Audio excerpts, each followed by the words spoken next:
Bienvenidos a su programa En el Ring. Como ustedes saben, el propósito de este programa es empoderarnos, nutrir nuestro cerebro, escuchar diversas opiniones, cuestionarnos lo que queremos. También queremos, a través de su espacio, traerles las opiniones, los discursos, los argumentos, las lógicas y las contradicciones lógicas de grandes pensadores. ¿Por qué a veces simplemente somos lo que somos o nos mentimos de creer lo que creemos que somos? N número de temas, diversas personalidades, gente de todo el mundo, en su casa donde se encuentre, para usted, por su canal, Canal 13. Gracias, que lo goce. John Mullen, que además es de Penguin Publishers, su libro, que son las mejores publicaciones que hay, nos va a hablar de ello. Cuando le pregunté, oye, ¿y tú cómo cambiarías el mundo? Me dijo, más bondad. Bienvenido, John.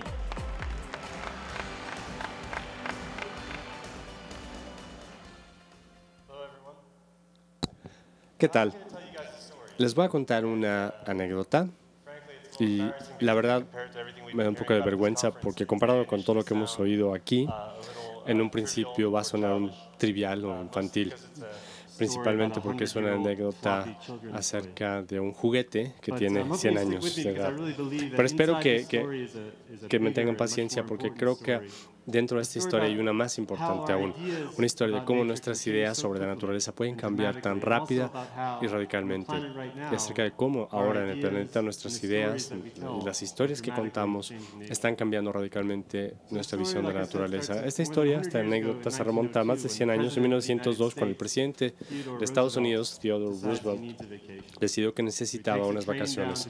Toma un tren a Mississippi, en el sur del país, y decide irse de cacería. Se va a relajar, tranquilizarse, matar tantos osos como pueda. No ve ningún oso hasta el segundo día del viaje. Los perros persiguen a un oso, lo acorralan muy lejos del campamento a un oso. Y para entonces Roosevelt ya está medio aburrido, se regresó al campamento para comer. Entonces su guía de cacería le pega al oso con el rifle, lo amarra a un árbol y empieza a llamar a los demás para que el presidente venga y pueda dispararle al oso. El oso era una hembra golpeada, lastimada, desnutrida. Cuando el presidente llega y ve al animal amarrado al árbol, se da cuenta que no lo puede matar.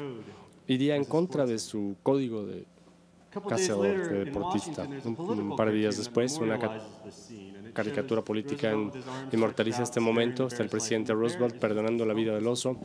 El oso indefenso, amarrado, con sus orejitas ahí, asustada. Y lo que cuando uno ve la caricatura, uno reconoce a ese animal de inmediato. Es el oso de peluche, Teddy Bear en inglés. Este es el comienzo de la historia del Teddy Bear. Esa imagen del oso empieza a perseguir a Roosevelt en las caricaturas y se convierte en un juguete de peluche y le llaman Teddy. Teddy Roosevelt es Teddy's Bear, el oso de Teddy. Por supuesto, fue todo un éxito porque los osos son adorables. ¿Quién no querría darle a sus hijos un oso para dormir? Pero en ese entonces nadie pensaba que los osos eran adorables. La gente pensaba que los osos eran monstruos. Si uno era un padre, uno solo le enseñaba un oso a un niño si quería asustarlo. Y hay una razón. En ese entonces, durante muchas generaciones, el oso había sido un símbolo muy conveniente de lo que era salvaje, peligroso, que la gente encontraba en el oeste de Estados Unidos. El gobierno de Estados Unidos, de hecho, tenía un sistema, un plan para aniquilar, exterminar sistemáticamente a los osos y otros depredadores como los lobos y los coyotes. Se consideraban como plagas, pero además se consideraban asesinos porque mataban el ganado de la gente. En un periodo de 10 años, en esa época, cerca de 500,000 de lobos fueron exterminados. Los osos grizzly iban a ser exterminados.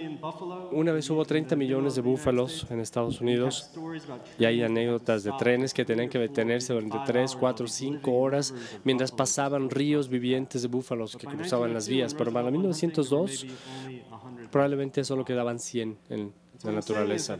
Lo que estoy diciendo es que el oso de peluche nació en esta oleada de exterminación y podemos verlo como un símbolo de que quizá algunas personas empezaron a sentirse muy inconformes con esto, porque la gente odiaba a los osos, tenían miedo a los osos, pero al mismo tiempo mucha gente también quería dar un abrazo a los osos. Yo he escrito acerca de fenómenos como este durante los últimos años en New York Times y en otra revista llevé a mi hija a ver algunas especies en peligro de extinción en la naturaleza, especies que probablemente ya no existan cuando ella tenga mi edad, porque estamos viviendo en tiempos muy turbulentos, pero a finales de este siglo quizá la mitad de las especies en el planeta podrían haber desaparecido. Una pregunta fundamental que habría que hacerse es ¿por qué nos emocionan tanto? ¿Por qué nos conmueven tanto algunos animales? ¿Por qué nos preocupamos tanto por unos y otros no? Mientras yo estaba haciendo mi investigación, una nueva investigación en ciencias sociales estaba tratando de desenmarañar cómo pensamos acerca de los animales, cómo se forjan las reputaciones de los animales en nuestra mente. Muchas veces buscando en bibliotecas, en las universidades, tratando de ver si había alguna verdad universal. La verdad es que no sé en dónde está esa verdad, pero quisiera compartir algunos de mis hallazgos porque es sorprendente que son muy variados. La gente, por ejemplo, en Nueva York, en el estado de Nueva York, entre más televisión ve, más probabilidades tiene de tener miedo de que los ataque un oso negro. Si uno le muestra un tigre a alguien en la ciudad de Nueva York, tiene más probabilidades de pensar que es hembra, no macho. En un estudio donde ponían una serpiente y una tortuga de plástico en la carretera, los conductores atropellaban con más frecuencia a la serpiente que a la tortuga. Y como 3% de ellos parecían hacerlo a propósito. Las mujeres tienen más probabilidades de sentir un sentimiento mágico cuando ven delfines en el mar. 68% de las madres con sentimientos de autoestima exacerbada se identifican con los gatos que bailan en un comercial que sale en Estados Unidos. Los americanos piensan que las langostas son más importantes que los pichones, pero más tontas.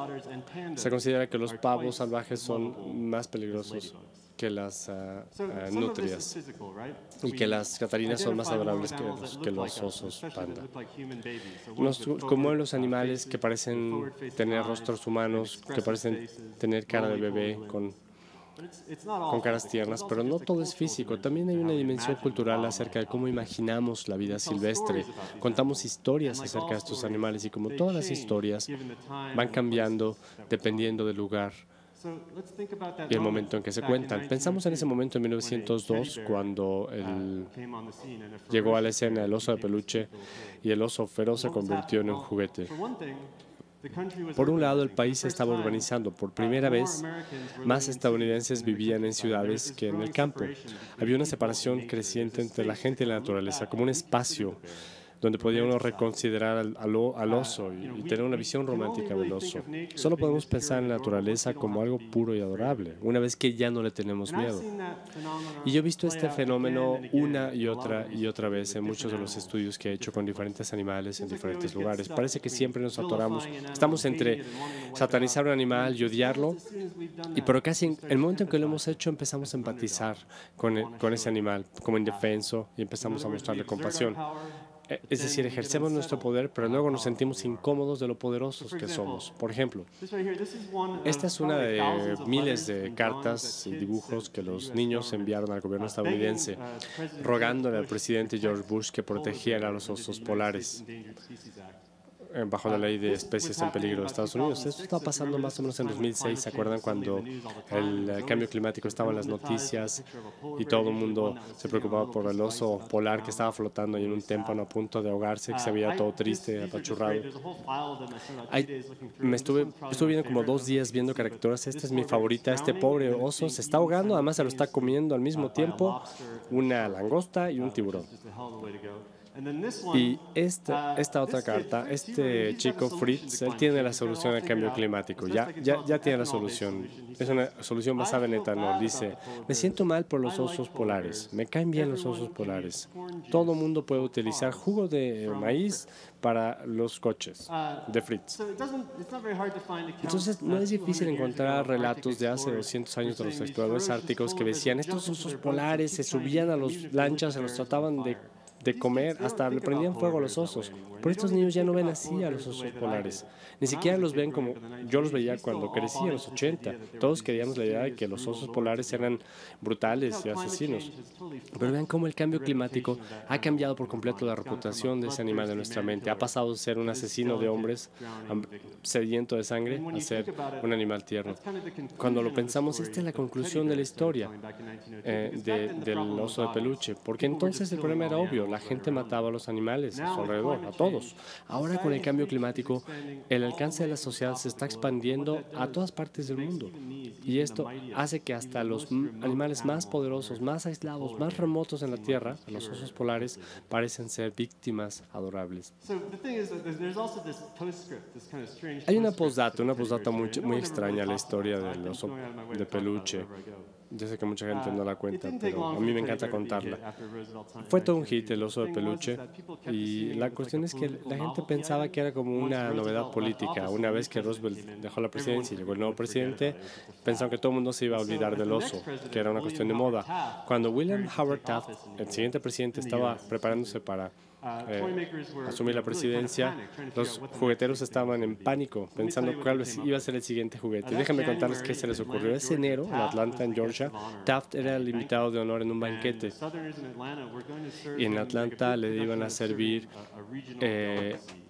platillos regionales. Un platillo que se llama Possum and Taters, de modo que tiene una zarigüeya asada sobre camote, y a veces le dejaban incluso la colita ahí para que se viera así como un fideo.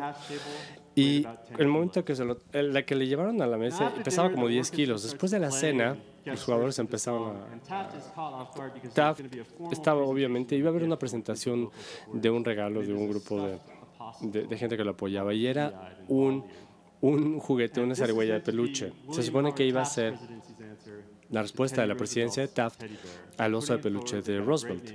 Ya le habían puesto nombre y todo. Iba a ser el Billy Possum. En cuestión de 24 horas de esa cena, una compañía de juguetes ya estaba divulgando esto, estaba empezando a mandar estos juguetes a las jugueterías y se estaba anunciando con toda confianza que el oso ya estaba relegado al asiento trasero y durante 4 años, probablemente 8, los niños en Estados Unidos iban a jugar con Billy Possum, la zarigüeya. Y se inició una fiebre de la zarigüeya, postales, pines, crema para café, cosas que parecen estandartes, ¿no? Que uno podía usar como banderas. Pero resultó que fue todo un fracaso de mercadotecnia. Para finales del año ya casi todo el mundo se había olvidado de la zarigüeya.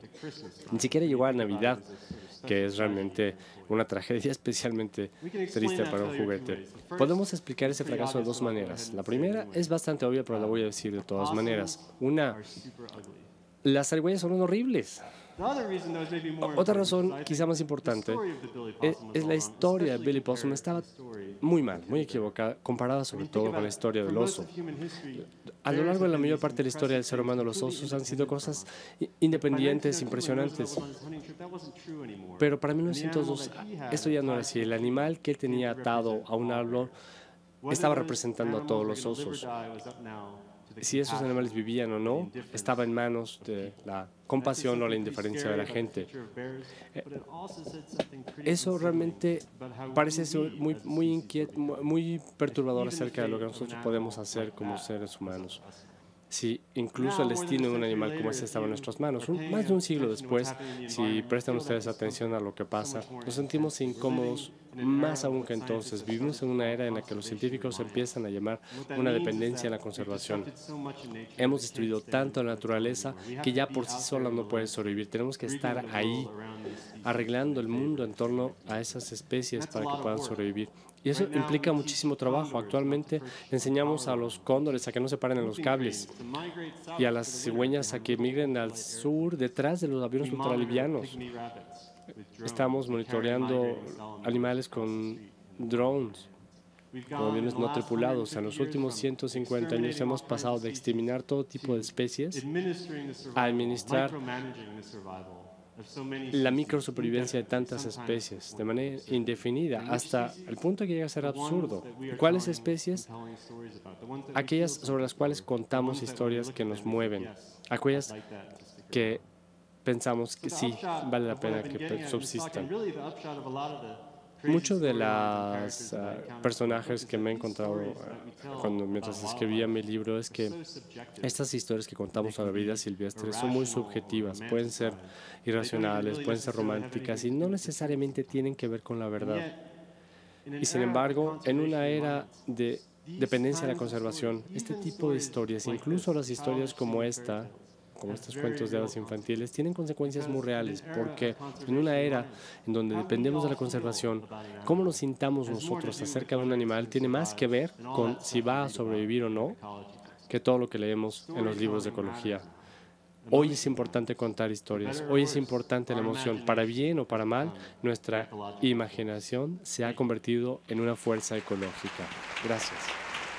Espero que les haya movido esta plática, que la cuestionen, que les deje a lo mejor alguna idea para que sobre esa idea tengan otra idea que la lleven a la acción. Al final de cuentas, ese es el propósito de todo esto. Le agradecemos muchísimo a la Ciudad de las Ideas, por supuesto a Canal 13 y al Grupo Salinas y a todos los patrocinadores que han hecho posible este Festival de Mentes Brillantes. Compartirles y recordarles que mi Twitter es @roemerandrés. Estoy para servirles. Espero que lo hayan gozado y que nos veamos aquí otra vez la próxima semana. Pasen una buena noche.